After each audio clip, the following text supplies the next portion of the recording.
Hi guys, welcome back to a new episode of How to Login. Today in this video, I'm gonna show you how you can enable dark mode on WeChat. Keep watching the video till the end. To enable dark mode on WeChat, firstly go ahead and open up your WeChat application. It will take you to the home page of WeChat.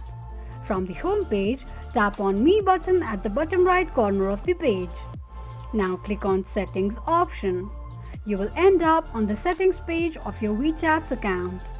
Tap on General and on the next page click on Dark Mode option. Slide the slider of Auto to the left side to turn it off.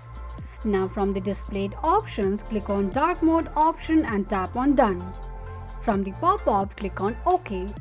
This is how you can enable dark mode on WeChat quickly and easily just in few steps. If you have any thoughts or queries, let us know in the comments section. Don't forget to subscribe to our channel. Also press the notification bell icon so that YouTube will notify you whenever we post a new video. I hope this video was helpful to you. Thank you so much for watching.